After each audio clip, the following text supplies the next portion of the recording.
Assalamualaikum warahmatullahi wabarakatuh. Terima kasih kepada Apoteker Ibu Ayu Rahmawati M.Farm selaku dosen pengampu anatomi fisiologi yang telah memberikan kesempatan kepada kami untuk presentasi di sini. Baiklah, topik yang akan kita bicarakan yaitu mengenai hematopoiesis bagian 2. Sebelum lanjut presentasi, saya akan memperkenalkan nama kelompok. Yang pertama ada Indah Kurniawati, Karina Jaremetiti, Nur Fadila, Melani Dewi Kasari, dan Retno Rahmadanti Santoso. Selanjutnya, baiklah kita akan masuk ke slide yang pertama. Apa itu hematopoiesis? Hematopoiesis ini pembentukan sel-sel darah di dalam tubuh. Ada teori tentang hematopoiesis. Yang pertama, teori monofiletik. Menurut teori ini, semua sel berasal dari satu sel asal atau stem cell yang bersifat pluri. Yang kedua, ada teori polifiletik atau Sabin. Menurut teori ini, sel-sel berasal dari banyak sel, misalnya eritrosit dari eritroblas, granulosit dari myoblas. Selanjutnya, pengertian dari hematopoiesis. Hematopoiesis yaitu proses pembentukan darah yang terregulasi dan berkesinambungan, meliputi sel renewal, proliferasi, diferensiasi, dan maturasi. Sel renewal itu kemampuan sel memperbarui diri sendiri sehingga tidak akan habis meski terus membelah. Proliferasi yaitu kemampuan membelah atau memperbanyak diri. Diferensiasi kemampuan berkembang menjadi sel dengan fungsi tertentu. Selanjutnya maturasi yaitu kemampuan mematangkan diri.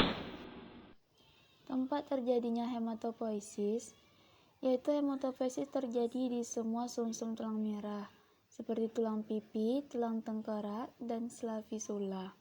Terus terjadi juga di dewasa, yaitu vertebra, tulang rusuk, sternum, tulang kepala, dan tulang pelvis. 50% sutul terisi lemak dan dapat dirubah jadi tempat hematopoiesis pada keadaan tertentu. Dapat terjadi hematopoiesis ekstramedular.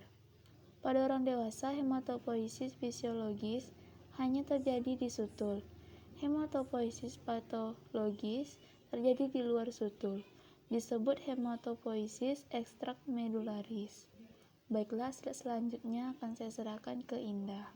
Kita masuk ke dalam proses hematopoiesis. 1. Sel induk hematopoiesis atau hematopoietic stem cell. 2. Lingkungan mikro atau microenvironment. 3. Bahan pembentuk darah. 4. Mekanisme regulasi. 1. Sel induk hematopoiesis atau hematopoiesis stem cell. Sel induk hematopoietik atau SIH, sel yang akan berkembang menjadi sel darah, yaitu seperti eritrosit, leukosit, trombosit, dan selain dalam sutul. Contohnya seperti fibroblast. SIH paling primitif yaitu pluripotent atau totipotent stem cell yang mempunyai sifat self-renewal, proliferatif, diferensiatif, dan maturatif. Baiklah, slide selanjutnya akan diserahkan ke Retno. Baiklah, selanjutnya pluripotensial stem cell rangsangan mempunyai kemampuan 1. Memperbarui diri, 2. Proliferasi, ketiga diferensiasi, dan keempat maturasi. Berdasarkan sifat diferensiatif, si terbagi atas. 1. Pluripotent atau totipotent stem cell, mampu berdiferensiatif jadi seluruh jenis sel. Kedua, committed stem cell, komitmen berdiferensiasi menjadi satu sel lain, contohnya si myelit, si limfoid. Ketiga, oligopotent stem cell, hanya mampu berdiferensiasi jadi beberapa jenis sel, contohnya CVUGM, colony forming unit granulosity atau monocyte, hanya menjadi sel granulosit dan sel monosit. Keempat, unipotent stem cell, hanya mampu berdiferensiasi jadi satu jenis sel saja. Contohnya CVUE, eritrosit.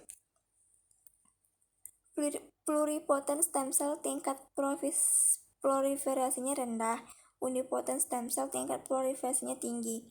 Jumlah pluripotent hematopoiesis sistem sel di sumsum tulang dan peredaran darah sedikit. Baik, slide selanjutnya akan diserahkan ke Karina. 2. Lingkungan mikrosutul.